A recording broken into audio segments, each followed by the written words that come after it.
আপনি আপনার ওয়াইফকে এত ভালোবাসেন, তার জন্য সব করতে পারেন আপনি। হ্যাঁ, তার জন্য আমি সব করতে পারি, কিন্তু আমার নেশা ছাড়তে পারলেন না, জুয়া ছাড়তে হ্যাঁ, পারলেন না। নেশাটা ছাড়তে পারিনি আমি। মানে আমার মনের ভিতরে একটা লোভ লেগে গেছে, হয়তো আজকে আজকে এত টাকা আনলে আমি আমার ওয়াইফকে খুশি করতে পারবো। একটা মানুষ যদি একটা কুত্তা যায়, ওই কুত্তার মানুষ খাওয়ান দেয়।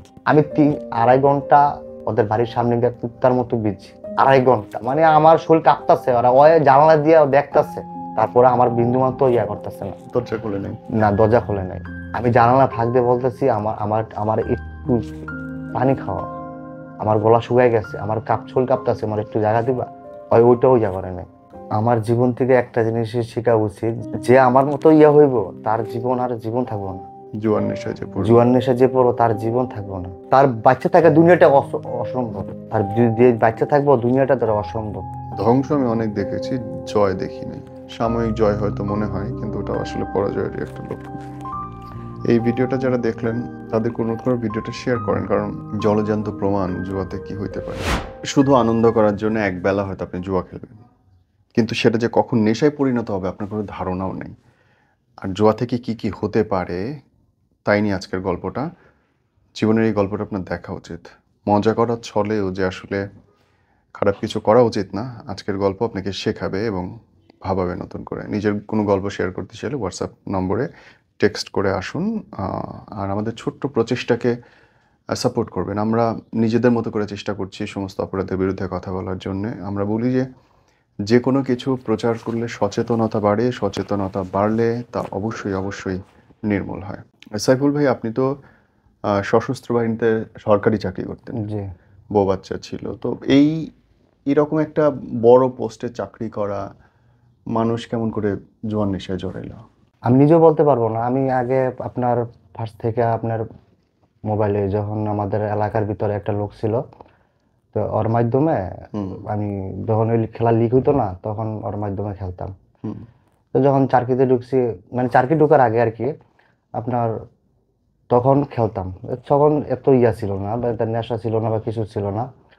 তারপরে আপনার ছলার ইয়াতে খেলতাম আর কি। তো হঠাৎ করে নেশাটা চলে গেছে, তখন আর ইয়া ছিল না। কি খেলতেন তখন?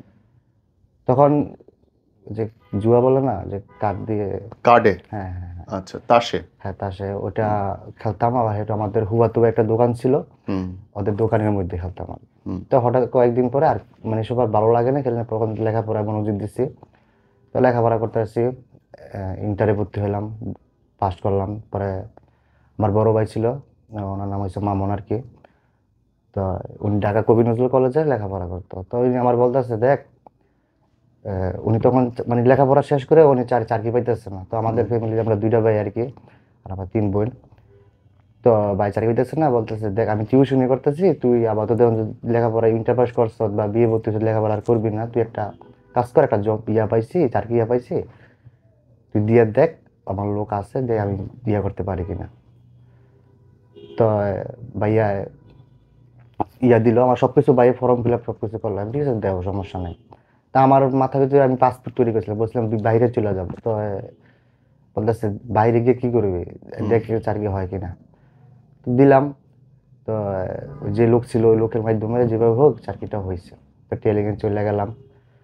এরপর ওই মাঝখান থেকে আর কোনো আমার খেলাধুলা কিছু এসব সব টোটালি বাদ দিয়ে দিচ্ছি।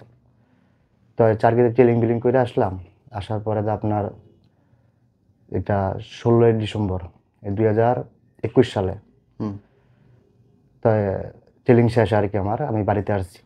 তা আসার পরে আমার যে ওয়াইফ, তো ওর সাথে আমি যখন গ্রামে যখন থাকতাম, আপনার ভিডিও লাইনে কাজ করতাম। ওই যে ভিডিও বলে না, যে বিয়েতে যে ভিডিও লাইনে কাজ করে, ওই কাজগুলো করতাম। ওই কাজের ইয়াতে তো আমাদের মানে পার্শ্ববর্তী একটা ইউনিয়ন আর কি, ওই ইউনিট থেকে আমার একটা কাজ পড়ছে। তো ওখানে গিয়ে আমার ওয়াইফের সাথে দেখা হয়েছে আমার, তখন ক্লাস 7-এ পড়ে। তো দেখা হয়েছে, তো ওখান থেকে একটা মানে ইয়ে হইলো আর কি। তো মাঝখান থেকে ওর সাথে আমার প্রায় 1 মাস 2 মাস কথা হয়েছে, এরপরে আর কথা হয়নি। তো এমনি মাসে ওই 4 মাস 5 মাস 6 মাস পরে ফোন দিত, কথা এরকম, হাই হলো, কেমন আছেন, জাস্ট এতটুকুই। তা আমি ওই মাঝখান দিয়ে আমার ফোনটা বলতেছে ওর নাকি কোথাও একটা বিয়ে ঠিক আছে। পরে আমার ফ্যামিলিতে আমি কিছু বলিও না, ইয়ে করিনি। তা আমি ওইগুলো ওর পুরো টোটালি বাদ দিয়ে দিচ্ছি, ওর ওর ইয়েটা বাদ দিয়ে দিচ্ছি। তো 16ই ডিসেম্বর 2021 সালে ট্রেনিং শেষ করে আসলাম। তো আমাদের উপজেলা একটা অনুষ্ঠান হয়, মানে 16 ডিসেম্বর উপলক্ষে অনুষ্ঠান হয়, তো ওখানে গেলাম, তোর সাথে দেখা হলো। তো দেখা হওয়ার পরে আপনার ওরে ওর সাথে কথাবার্তা হলো, আর নাম্বার নিলাম, ওরে বললাম যে এর কয়েকদিন পর আমি চাকরিতে চলে গেছি। তো আমি 2 মাস পরে ছুটিতে এসেছি। তো ওরা জিজ্ঞেস করতেছে তুমি কি আমাকে বিয়ে করবা? বলতেছে আপনি যদি করেন তাহলে করবো। তা আমরা কেউ না জানে, আমার ফ্যামিলিতে কেউ না জানে, আমরা আমাদের পার্শ্ববর্তী একটা ইয়ে আছে, ওখানে কাজ অফিস আছে, ওখানে গিয়ে ওরা নিয়ে বিয়ে করে ফেলাইছি। তো বিয়ে করে আমি 10 দিনের ছুটি ছিলাম, তো চলে গেছি। তো চলে যাওয়ার পরে তখন কি বউ উঠাই নেন নাই? না না না, তখন আমার ফ্যামিলি কেউ জানে না। আমার বড় আপু আর প্রাইমারি সরকারি স্কুল মাস্টারি করে। তো আমার ওই আপুর আবার আমাদের কুমিল্লাতে ট্রেনিং ছিল, তো ওখানে আবার আমার আম্মুরে নিয়ে গেছে আর কি, ছোট ছোট বাচ্চা ছিল। কেউ নাই ও বাসায়? না। তা আপুর হাজব্যান্ডও মানে সরকারি চাকরি করে আর কি, হাই স্কুলে। তো উনি ট্রেনিং দিব, তো আম্মুরে নিয়ে গেছে। তো বাসায় কেউ ছিল, তো আব্বু ছিল আর এক মেজো আপু ছিল। তো আমি চলে গেছি। তো আম্মুর কাছে আস্তে আস্তে বলতেছি যে আম্মু আমি এই কাজ করছি, আমি তো বিয়ে করে ফেলাইছি। তো আম্মু প্রথম বিশ্বাস করতেছে না, মনে হচ্ছে যে মানে শয়তানি করতেছি। তো এর আগে অনেকবার অনেক কিছু ইয়া করছি। তো বলতেছে কারে বিয়ে করছো? তাই বলতেছি ওই সোনার আমাদের ইয়া ছিল না ওখানে, মেজো আপুদের শ্বশুরবাড়ি, ওখানে বিয়ে করছি। তো বলতেছে যে বিয়ে যে করছো তুই আমার জানাইছ বা কিছু করছো? তো এমনি ফ্যামিলি রাগ করছে। পরে আবার আবার ছুটিতে আসলাম, ওদের হাত পা দইরা মইরা যা কোনো মতো সাথে ওরে অগবাড়িতে 1 বছর রাখছি।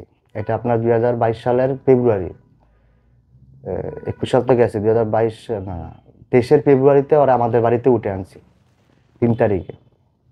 তা আনার পরে এর মাঝখান দিয়ে ওই না সরি ভাই ভুলে গেছি, এর মাঝখান দিয়ে ও যখন অগবাদি ছিল, তো আমি এর মধ্যে একটা বড় ধরনের কাজ করে ফেলাইছি।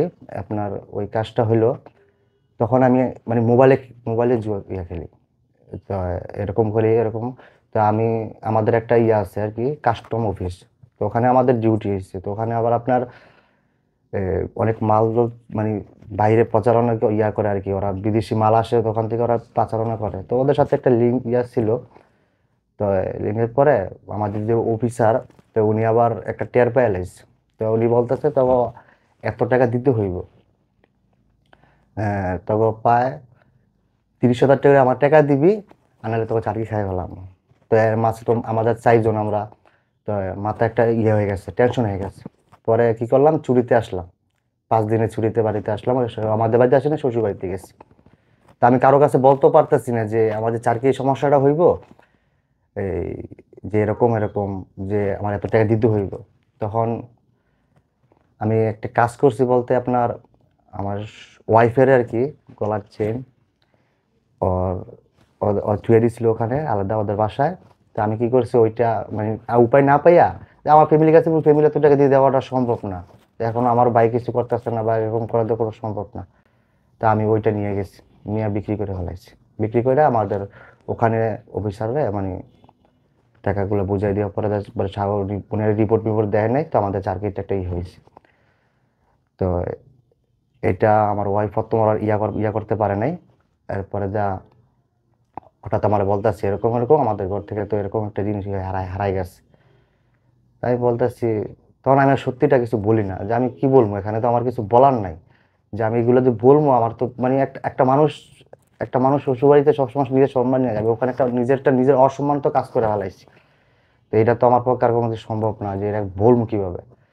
তো আমি আর কিছু বলি না, আমি দেখো কি করবা, তো হারাই গেছে, আর কিছু করার নাই। তো আমি এইগুলো দিয়ে আমি ইয়ে করলাম। তো আমার শাশুড়ি আমার ওয়াইফরে পরে তো ওইটাকে চলে গেছে কানের ইয়ে বানাই দিচ্ছে আর কি, জিনিস বানাই দিচ্ছে। তো ওইগুলো যে আমাদের বাড়িতে পরে আমরা বাড়িতে যাও মিয়া কইরা আর উঠাই নিয়ে আসছি। এর মধ্যে কিন্তু আমি জুয়াতে ওই তখন আর ওই কার্ড খেলি না, তখন আমি মোবাইলে বা ইয়াতে খেলি আর কি। জুয়া তখন মোবাইলে জুয়া শুরু হ্যাঁ হয়েছে? মোবাইলে খেলি বা ইয়াতে খেলি তখন। মানে আমি আমার বেতন মিয়া সব আমার বাসায় ঠিক মতোই পাঠাই, মানে তারপরও বেতনের আড়ালে যা মানে আলগা ইনকাম ওইগুলোতে আমি খেলি বা এরকম এরকম। তো আমার ওয়াইফ তো এবার অন্যরকম ছিল। ওই আবার আমি বাড়িতে আসলে আমার নাম্বার বা এরকম মানে আমার যে ফ্রেন্ডস আছে ওদের নাম্বার নিয়ে রাখতো। তা আমি আসার পরে ওদের ফোনটা জিজ্ঞেস করতো যে ওই কিভাবে চলাফেরা করে, কি করে না করে। তো এর মাঝখান দিয়ে আপনার আমার এক বন্ধু ছিল, তো আবার সবকিছু বললা দিয়েছে যে হয়তো এরকম এরকম করে এরকম। তো এরপরে ওরা আমার 2023 সালে ওরা উঠে নিয়ে আসলাম আমাদের বাড়িতে। তো উঠে নিয়ে আসার পরে আচ্ছা, ওর কিছু সিক্রেট কথা আছে, ওগুলা বলতে পারি? ওরা যখন বিয়ে করছে আর কি, বিয়ে করার পরে তখন আমার অনেকগুলা মানে পোলা, মানে ওই যে ওর একটা বিদেশি পোলার সাথে বিয়ে ঠিক আছিল, ওই গেছিল, ওই ওই পোলা মানে সাথে অনেক কিছু ইয়া করছে আর কি। তো ওই পোলারা আমার অনেক টেক্সট বা মেসেজ বা ছবি অনেক কিছু পাঠাইতো। তখন থেকে আমার মাথার ভিতরে একটা ডিপ্রেশনের ইয়ে চলে গেছে, মানে আমি ঠিক মতো খাইতে পারতেছি না, ঠিক মতো ঘুমাইতে, আমার এত পরিমাণ ইয়ে পাঠাইতেছে। মানে ওই বউয়ের সাথে তার হ্যাঁ, ব্যক্তিগত মুহূর্তের ছবি নাকি বউয়ের একার ছবি? মানে ওই একটা ছবি পাঠাইছে ওদের থেকে, মানে ওরা যা বলছে তাই করছে, বা ভিডিও মানে এরকম ছবি মুড়ি ওদের পাঠাইছে সামথিং আপনার। ওইগুলা ওই পোলার আমার নাম্বার কি পাইছে, আমার হোয়াটসঅ্যাপ ইমো নাম্বার পায়, মানে প্রতিদিনে আমার একটা নাম্বার দিয়ে একটা ছবি পাঠাইতেছে, একটা মানে আমার পুরো একবার ইয়াতে ফেলাই দিচ্ছে, মানে আমার একদম মানে মানে আমার মানে আমি যে চাকরি করবো আমার ওই ইয়াতে রাখতেছেন না, মানে এরকম পরিমাণ আমার ঠিক মারতেছে যে তুই তো বউ ছাড়া দিন, তোর মাইরে ফেলাম, এই করবো এই করবো, মানে এইগুলো বলতেছে। তাই আমি বলতেছি আমি বিয়ে করছি, বউ ছাড়বো কেন? তো এবার আমার ছবি পাঠাইছে, তো ওই পোলা আবার বিদেশ থেকে আসছে। তো বিদেশ থেকে আসার পরে এর মধ্যে আমি আমার ওয়াইফরে মানে আমি বলছি যে ও যাই করুক, আর আমি সবকিছু ক্ষমা দিয়ে ওর সাথে আমি সংসার করবো। এর মাঝখান দিয়ে আমি অন্য কোনো মানে অন্য কোনো কারোর সাথে আমি কোনো লিপ্ত বা কোনো কিছু হয়নি। তো হয় নাই তার মানে আপনার ওই যখন ওই পোলার বিদেশ থেকে দেশে আসছে, তো ওই এর আগের দিন আমি চলে আসছি কুমিল্লা আমার আম্মুর বাসায়। তা আম্মুর বাসায় চলে আসছি, চলে আসার পরে আপনার ওই পোলা কি করছে, আমার নক করছে। ওই পোলা যে ছবি পাঠাইছি আমি করছে, পরে পাঠাইছে, ওই বলতেছে কলেজ যাইবো। তো কলেজ যাইবো, তো ঠিক আছে, সকাল রাত্রে আমার ফোন দিছে কলেজ যাইবো। তো সকালবেলা মোবাইল আর কল ধরে না। তো আমি কি করছি, আমার এক বন্ধু আছে, ওরা ফোন দিছে, আমি দেখতো ওই কলেজটা খোলা কিনা, আজকে তো কলেজ সবকিছু বন্ধ সরকারি, তো তো তো কলেজ যাবো কিভাবে? তা আমি তখন আমাদের কুমিল্লা মানে আমি চলে যাবো চাকরিতে। তো এর মাঝখান দিয়ে আমার বলতেছে কলেজ তো বন্ধ। তো আমি যদি দেখতে কই আসছে কুইজা আমাদের যে এলাকার ভিতরে, মানে এখানে থাকলে আর অন্য কোথাও যাইবো না। তো ওই কি করছে, ওই ওর দিকে হলাইছে একটা পোলার সাথে, তোর ওয়াইফ তো একটা পোলার সাথে ঘুরতেছে, আমি কিছু ভিডিও করলে দেখার পরে ইয়া করছে। তো পরে ওরা ফোন দিচ্ছি করছে, পরে বলতেছে যে আমার ভাই লাগে এই লাগে। তো এইভাবে আমি আর কিছু কিছু গুরুত্ব নিইনি, তো আমি চলে গেছি। ওই প্রায় 5-6 দিন পোলার সাথে দেখা করছে। তো পোলা দেখা করার পরে মানে ওই পোলার সাথে আবার একটা ইয়াতে লিপ্ত হয়েছে আর কি। তারপর আমি ওরে ওই আমার কাছে ভুল স্বীকার করে মাপ চাইছে, ওরা মাফ করে দিয়েছি, আমি আর ওরা কিছু বলিনি। তারপরে তা তো আপনার আমাদের বাড়িতে নিয়ে আসলাম, নিয়ে আসার পরে আমি বাড়িতে আসলাম একদিন আমাদের পাশের গ্রামে আর কি। তো ওখানে আমি গেলাম আপনার, এই যাওয়ার পরে আমার এক ভাই ছিল, মানে ও বলতেছে কার যে জুয়া খেলবি, আমি কি না, আমি বলি খেলি না, ছাড়ে দিচ্ছি, এখন খেলবো না, আমি যা খেলি তুই মোবাইলে বা এরকম এরকম এইগুলা করি। তো বলতেছে চল সমস্যা নেই আয়। তো একদিন খেললাম, কিছু পাইলাম আর কি। তো পাওয়ার থেকে মনে হইতে একটা লোভ লাগছে যে হয়তো যে পাইতেছি মনে হয় প্রতিদিন পাবো। তো যাইতেছি খেলতেছি, পাইতেছি কিছু, পাই কিছু দিয়াই। তো হঠাৎ করে আমার মোবাইল মানে মোবাইলে একজনের কাছে দিয়া মানে টাকা নিয়া, আমার টাকা ছিল না, আমি একজনের কাছে মোবাইল দিয়ে টাকা নিয়ে নিয়েছি, মানে প্রায় 10,000 টাকা নিয়েছে আর কি ওর থেকে। ওরা আবার 1,000 টাকা 2,000 টাকা লাভ দিতে হবে, এটা পার্সেন্ট দিতে হয় আর কি। তো এর মাঝখান দিয়া আমি ওই টাকাগুলো হাইরা হারিয়েছি। তো আমার মাথাটা ইয়ে হয়ে গেছে যে আমি মোবাইল দিয়ে হারাইছি, এখন আমি কি করবো, আমার তো কোনো উপায় নাই। আমি না বলতে আমার ফ্যামিলির কাছে, না বলতে আমার কারো কাছে। এরপরে আপনার আমার ওয়াইফের কানের ইয়া ছিল, ওইগুলো আমি বন্দুক দিয়ে ফেলাইছি। কানের ওর আম্মু দিছে, আর আমি কিছু দিতে এইভাবে কিছু দিতে পারি নাই, বা স্বর্ণ গয়না বা কিছু দিতে পারি নাই। আপনার সব টাকা তো জুয়াতে চলে যাচ্ছে। হ্যাঁ, পরে আমার বেতনের টাকা তো দিছি তখন, মানে বেতনটা জাস্ট ওয়াইফে কিছু দিছি। তারপরে ওর আমাদের ডয়ের ছিল, ওখানে চাবি দেয়, ওরে না জানে ওর পাক করতে রান্না করতেছে, তো ওখান থেকে নিয়ে গিয়ে বন্ধক রেখা ওই টাকা দিয়ে মোবাইল নিয়ে আইছি। তো নিয়ে আইছি, তো আমি ভাবছি যে বেতন পাইলে বা ছুটাই নিবো বা ইয়া করবো। পরে আবার একদিন পরে আবার মনের ভিতরে ইয়ে লাগলো যে না, আবার যদি কিছু পাই তাহলে ওরা তো দিতে পারবো। তো ওই কি করছে, আমি আবার মানে আরো 5,000 টাকা নিয়ে আসছি, ওই জিনিসের ইয়াতে আরো 5,000 টাকা নিয়ে আসছি। তো নেওয়া আসার পরে ওই টাকাও হাইরা গেছি। তো এখন মানে এত পরিমাণ মাথা হ্যাং হয়ে গেছে যে 18-19-20 হাজার টাকা আমি কই থেকে পাবো, আর আবার মোবাইলও দিয়ে ফেলাইছি, যে এত টাকা তো আমার পক্ষে সম্ভব না। পরে ওই জিনিসগুলো আমি বিক্রি করে ফেলাইছি। পরে বিক্রি করার পরে আপনার আমার শাশুড়ি আমার একটা হাংটি দিচ্ছিল, ওই ওই হাংটিটাও আমি মানে বিক্রি করে ফেলাইছি। শেষ বেশ আর কোনো উপায় না পাই, সব কিছু একদম বিক্রি করে মোর একদম শেষ। পরে আমার ওয়াইফ জানলো, কার কাছে শুনছে যে জিনিস মিনিস নাই, পরে ওই চলে গেছে, মানে ওই আর আসবো না এরকম ভাবে একটা প্রস্তুতি নিয়ে চলে গেছে। তা আমি তো ওরা ছাড়া থাকতে পারি না, মানে ওরা আমার লাগবো, আমার যে সমস্ত যে মনের ইয়াগ আছে ওরা তো দিয়ে লাইছি, মানে ওরা ছাড়া আমি কোন চোখই দেখতে পারি না, মানে ওরা আমার লাগবে। পরে ওই আসবো না। তো ওই বলতেছে তুমি যদি এই টাকা সব টাকা যে ইয়া করছো, নষ্ট করছো। পরে ওই আমার একদিন ফোন দিছে, ওখান থেকে আমার বেতনের টাকা আমি মানে কেসিনো খেলে না, ওই খেলে শেষ করে ফেলাইছি। আরে বাপরে, ওখানে বেতনের টাকাও জুয়াতে? হ্যাঁ, বেতনের টাকা আমার জুয়াতে চলে গেছে। আপনার ওই আমারে বলতেছে, ওই কথা বলে না, ওই কার কাছে শুনছে যে ওই এই কাজ করছে, ওই আবার ফ্যামিলিতে টাকা দেয় নাই, ওই আমারও টাকা দেয় নাই। জাস্ট ওর তখন খুব শরীর খারাপ ছিল, তখন ওরা আমি একজনের কাছ থেকে, মানে আমার টাকা তো শেষই, একজনের কাছ থেকে 2,000 টাকা ধার নিয়ে ওরা আমি পাঠাইছি যে তুমি এটাতে শরীর চিকিৎসা করো। তো ও এইটাও জানি না ফেলাইছে, মানে কার কাছ থেকে জানি, যে ও একজন দার কাছে নিয়ে টাকা ফেলাইছে, আর ওই টাকা খেলে ফেলাইছে। তো আপনার এরপরে আমি তো আর কিছু বলতে পারতেছি না, যে আমি কি বলবো। তো বলছে তুমি টাকা কি করছো আমার, ওইটা বলো।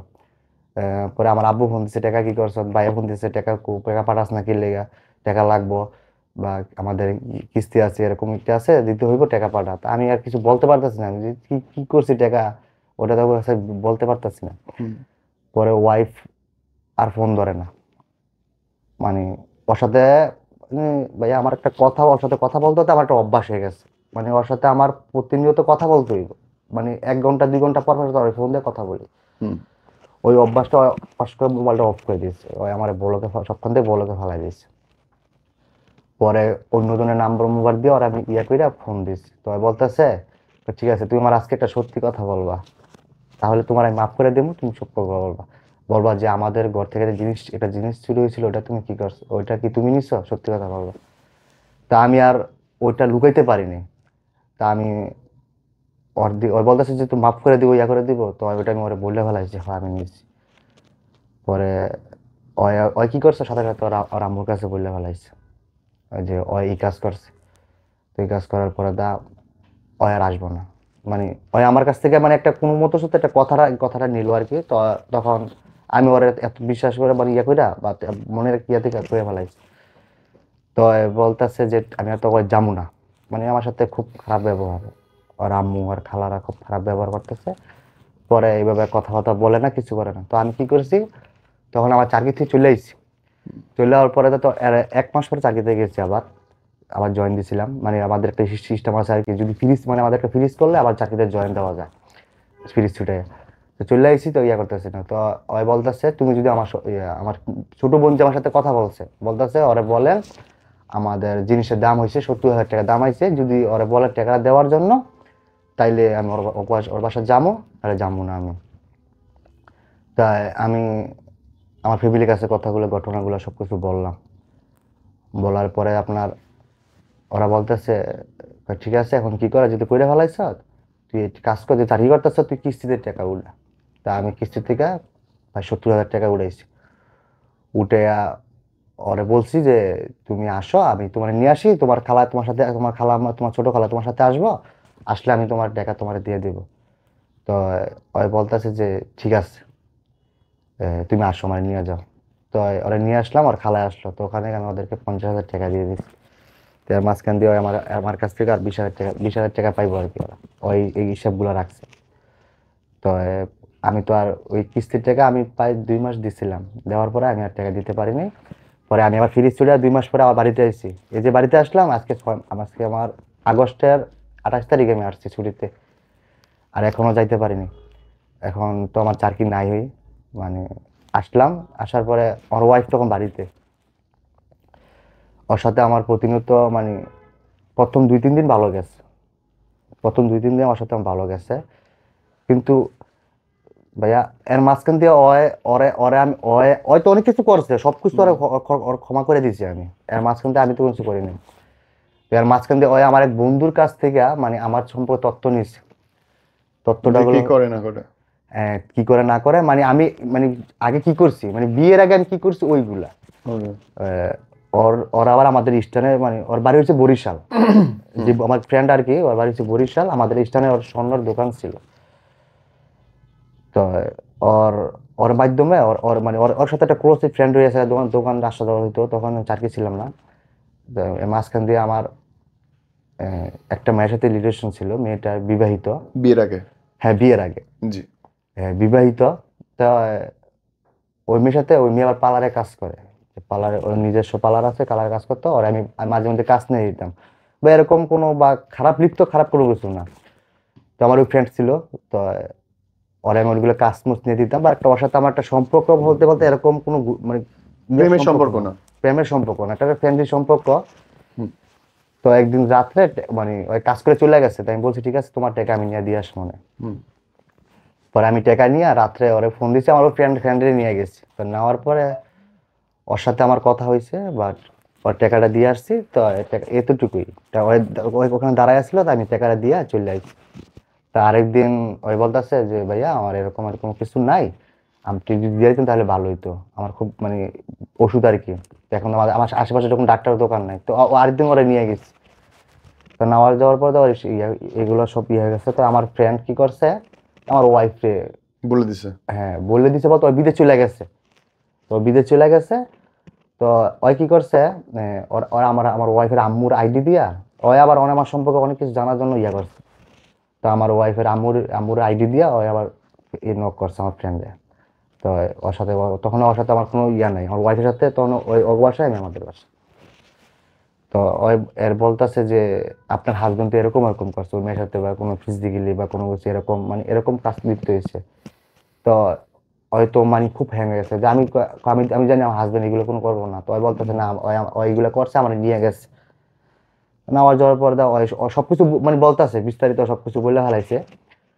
এরপরে দিয়া আপনার আমার ওয়াইফ ওয়াইফ মানে আমার ফোন দিয়েছে রাত্রের 11টা 12টার সময়। তখন আমি ডিউটি ঘুমাই, মানে ডিউটি শেষ করে ঘুমাইতেছি, সকালবেলা ডিউটিতে যাব। ফোন দিয়ে কাঁদতেছে, পরে বলতেছে তুই এই ধরনের কাজ করবি আমি জীবনে পাবি না। আমি কি করছি? কই তুই এক মায়ের সাথে, পাশের গ্রামে এক মায়ের সাথে তুই এরকম থাকছ, ফিজিক্যালি গেছ, গড় গেছ। আমি জীবনে এগুলো করি নাই, আমি কোনো সময় এগুলো করি নাই। জাস্ট ওর সাথে আমার একটা পরিচিত ছিল, বা পরিচিত সম্পর্কে বন্ধুত্বপূর্ণ হ্যাঁ সম্পর্ক। বন্ধুত্ব একটা সম্পর্ক ছিল, সম্পর্কে হয়তো বিয়ে হয়ে গেছে বা এরকম হয়ে গেছে। তো ওর সাথে আমার কিছু সম্পর্ক থাকবে, জাস্ট ওর সাথে বন্ধুত্ব একটা সম্পর্ক হয়েছে।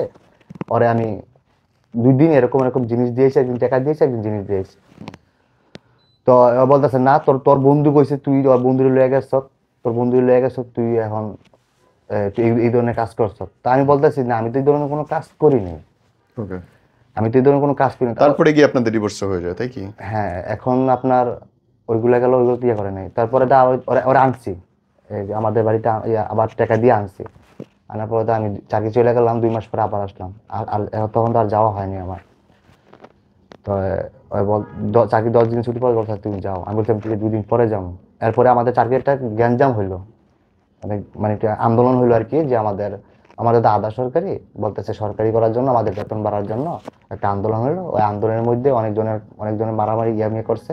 তো ওইটা থেকে পড়ে গিয়ে আমাদের আমার মানে আমি তো জানি না, তা আমার ফ্রিজ করে দিয়েছি। তো করার পরে আমার ওয়াইফের সাথে আমার প্রতিনিয়তই ঝগড়া হইতেছে, প্রতিদিনই ঝগড়া হইতেছে। আমাকে এই যে বলেন মানে ডিভোর্সের ইয়েটা লাইনটা আসেন, ডিভোর্সটা হলো কখন কি? ডিভোর্স হয় না এখন, এখনো হয় নাই, কিন্তু আপনার কাছে থাকেন আপনার না ওয়াইফ? এখন ওই চলে গেছে।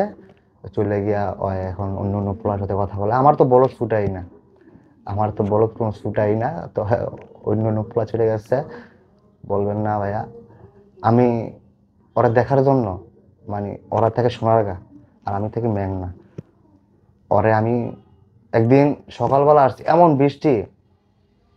বৃষ্টি মানে কুত্তা আছে না, একটা মানুষ যদি একটা কুত্তা যায় ওই কুত্তার মানুষ খাওয়ান দেয় একটা জায়গা, মানে একটা যদি ইয়া করে কুত্তার মানুষের দোকান মানে সাইডে জায়গা দিব যে কুত্তারা বিস্তারে জায়গা দিই।